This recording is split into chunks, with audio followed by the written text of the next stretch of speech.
There's no feat in baseball as magical or as delicate as the perfect game. Grounded to third. Donaldson has it. There it is. Perfection. 27 up, 27 down. It's a tightrope act with zero margin for error. Not just for the man on the pitcher's mound, but for everyone around him too. His teammates, the umpires. Everyone must be perfect. And on a fateful June evening in 2010, a journeyman's bid for perfection was indeed scuttled through no fault of his own. In baseball terms, it's a travesty. And a call that altered the course of history. Tigers won this game, but it's a shame that Galarraga did not throw the 21st perfect game in history. Instead, he became a footnote in baseball's history books thanks to a veteran umpire's egregious, career-defining missed call. I missed it. I missed it. This is a history call, and I kicked shit out of it.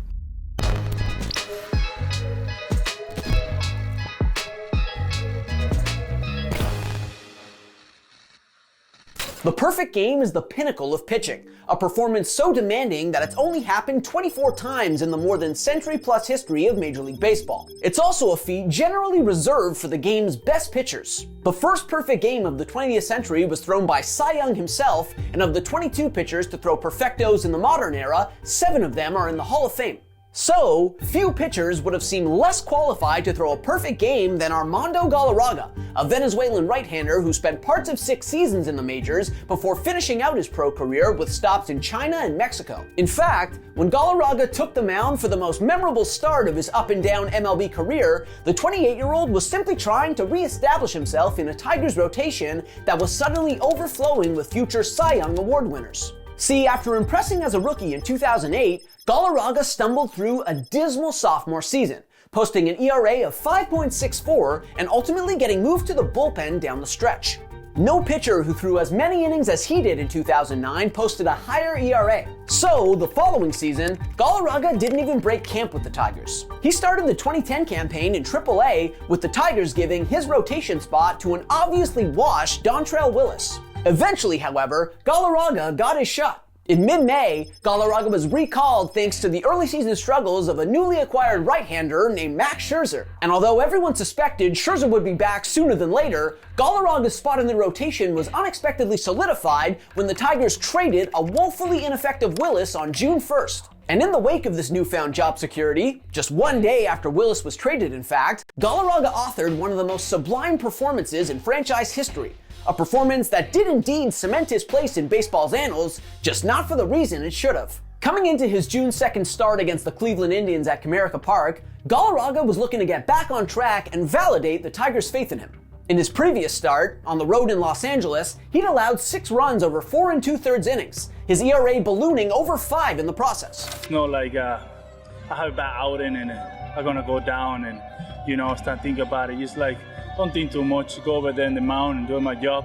But this matchup represented a golden opportunity for a bounce back. This Cleveland team was on its way to a second straight season with more than 90 losses, and their offense would finish 5th last in the majors in runs per game. Still, nobody could have anticipated just how dominant a performance Galarraga would turn in that night. From his first pitch of the game, Galarraga was in complete control, consistently getting ahead of hitters and inducing loads of weak contact with his usual assortment of sinkers, sliders, and changeups. In a highly economical first trip through the lineup, Galarraga allowed 1 hard-hit ball, a 2-out liner in the first that was hit directly at first baseman Miguel Cabrera. It wasn't until the 5th inning that Galarraga got himself into a 3-ball count. He promptly induced a harmless flyout. Later that inning, his defense was put to the test for the first time, but third baseman Brandon Inge came through. And he hits this one right off the mound. It'll roll toward Brandon Inge, who gloves it and throws him out. I see you, Brandon. It's been that kind of night for Armando Galarraga. That kind of night indeed. Through 5 innings, he'd barely broken a sweat. Do you know how many pitches Galarraga needed to get through a perfect 6th? 8. 8 pitches. Something was officially cooking. He's retired 18 straight to start this game.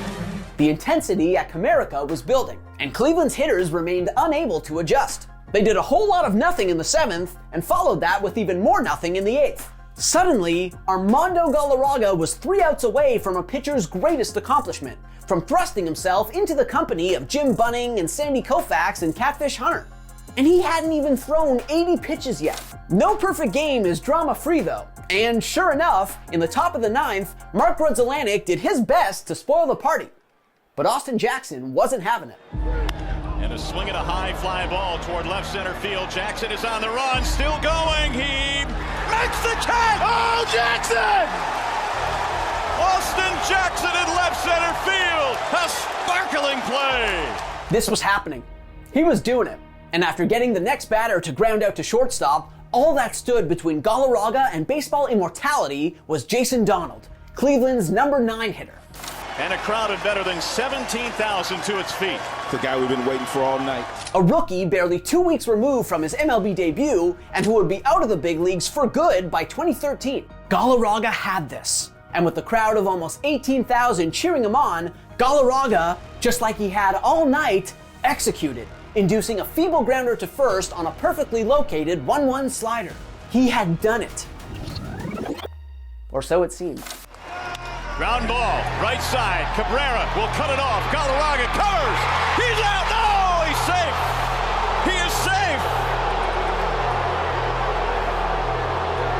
He is safe at first base. And here comes Jim Leland. Whoa. I mean, those reactions say it all, don't they? Jim Joyce, the first base umpire, actually called him safe. He was out, though. He was definitely, incontrovertibly out. You make the call. Cabrera, Galarraga. Did he miss the base? He's out. Why is he safe? He must have missed the base. Are you kidding me? Why is he safe? You see right here. Why is he safe? Oh my goodness, Jim Joyce, no! Oh, jeez Louise. Oh my goodness. What a travesty. What an absolute travesty for Armando Galarraga. I mean, that is just gut-wrenching. And this was years before Major League Baseball implemented its current video review system. At the time, replay review was only used for boundary calls on home runs, which meant that this call, this cataclysmically incorrect call, was gonna stand. And what's even more disappointing is that Joyce, who started calling big league games in 1987, was generally considered one of the game's better umpires. And he'd literally just umpired a perfect game. Less than a month earlier, Joyce was the second base umpire for Dallas Braden's perfecto on Mother's Day. Yet, in spite of all that, Joyce blew the call. Donald was safe, and Galarraga's perfect game was no more. Oh my goodness, Armando. I'm sorry for you, big fella. I am really sorry for you. Amazingly though, Galarraga was seemingly the most chill dude in the ballpark following that epic blown call, that wry smile amounting to his entire reaction. And as the crowd rained invective upon Joyce, the right-hander promptly finished his masterful outing. Bouncing ball left side, ran it in. I have never been this disappointed after a Tigers win. Oh my goodness. Armando Galarraga. What an outstanding performance tonight. And I feel for you. 28 up, 27 down. A one-hit shutout. What should have been a perfect game wasn't even a no-hitter. Galarraga deserved to have his name up there with Cy Young and Don Larson and Randy Johnson. And as Joyce made his way off the field, Galarraga's teammates and his manager Jim Leland made their outrage abundantly clear. Tigers win it here tonight. At least Jim Joyce is standing there and taking it like a man. He is doing that. Not only did Joyce allow them to vent, but after taking a look at the replay after the game, the veteran umpire offered an unambiguous mea culpa. No, I did not get the call correct. I kicked the of it. I had a great angle on it. I had great positioning on it. I just missed the damn call. This isn't a call. This is a history call. And I kicked the out of it. And there's nobody that feels worse than I do. I take pride in this job, and I kicked the out of that, and I took a perfect game away from that kid over there that worked his ass off all night. That was an impressive display of accountability. And to their credit as well, Galarraga and Leland were admirably measured in their post-game reactions. We all make mistakes, so that's just part of it. And you just move on. It's a crying shame, but you know, Jimmy's a real good umpire, has been for a long time. You know, with the naked eye, I couldn't tell. Neither could anybody on the bench. You know, it wasn't until after a lot of guys had the luxury of looking at the replay that they saw that he was out. So I think emotions started to run a little bit higher after that. he really feel bad. He probably feel more bad than me. And you know, how me say before, nobody's perfect. I give you a lot of credit to that guy telling me, hey, I need to talk to you because I really say I'm sorry. And you know, they don't happen. You don't see an umpire tell after the game and say, hey, let me tell you I'm sorry. That spirit of understanding and forgiveness was evident the following afternoon too. Ahead of the series finale, Galarraga brought out the Tigers lineup card for the pre-game meeting at home plate, where he shared a touching moment with an emotional Joyce. You can see the emotion on the face of Jim Joyce. Oh, this is so amazing. Amazing. This is something that he has obviously never had to deal with in his career. He is trying to deal with it right now. He is trying to hold back the tears. And Jim Joyce is standing up like a man today, and he is calling balls and strikes, and he has just taken the lineup card. Not only is he standing up like a man today, but he stood up like a man last night after he made the call. Jim Joyce wiping away the tears as he takes the Tigers lineup card and the Indians lineup card as well. And here's a man that has been umpiring in the major leagues for over 20 years. He has seen it all. And he has done it all, but he has not done what happened last night and has not experienced that. And now a hand for Armando Galarraga as he walks back. Within a matter of days, by the way, Joyce had contacted the commissioner's office about formally overturning his call and crediting Galarraga with a perfect game, but Bud Selig refused. And in the decade plus since, and well after Galarraga made his last big league appearance in 2012, numerous other parties have made the same pitch to Major League Baseball.